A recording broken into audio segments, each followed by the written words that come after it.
साल से बैंगलोर में हूँ, इतना गर्मी कभी नहीं था। ಏನು ಬೇಕು ಮೇಡಮ್? ठीक है, मैं बाद में कॉल करूँगी, बाय। भैया सही जन की फली है?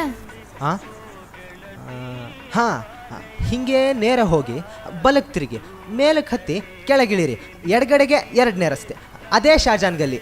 नहीं नहीं, ड्रम स्टिक। ಡ್ರಮ್ಸ್ ಬರ್ಸೋರಲ್ಲಿ ಯಾರು ಇಲ್ವಲ್ಲ, ತಮಟೆ ಹೊಡೆಯೋರಿದ್ದಾರೆ. भैया कन्नड़ नहीं आता। ಓ, ನಿಮಗೆ ಕನ್ನಡ ಒಂದು ಬರಲ್ಲ, ನಮಗೆ ಕನ್ನಡ ಬಿಟ್ಟು ಬೇರೇನೂ ಬರಲ್ಲ. बैन बेंडी है ना? ಬೆಂಡು ಇಲ್ಲಿ ಪಕ್ಕದಲ್ಲಿ ಸ್ಟೇಷನರಿಯಲ್ಲಿ ಸಿಗುತ್ತೆ. हो भैया 1 मिनट। ಸರ್ ಸರ್, ಮೇಡಮ್ಗೆ ಬೆಂಡೆಕಾಯಿ ನುಗ್ಗೆಕಾಯಿ ಬೇಕಂತೆ. ಬೆಂಡಲ್ಲ ಸರ್. ನೀವೇನು ಸರ್, ಕರ್ನಾಟಕದಲ್ಲಿದ್ದರೂ ಅಟ್ಲೀಸ್ಟ್ 3-4 ಭಾಷೆ ಗೊತ್ತಿರಬೇಕು.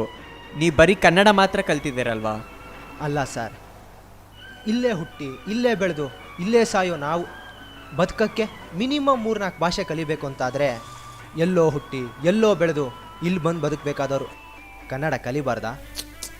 ಅದು ಅಣ್ಣ. ಹಂಗಲ್ಲ ಸರ್. 1 किलो ಬೆಂಡೆಕಾಯಿ ಕೊಡಿ.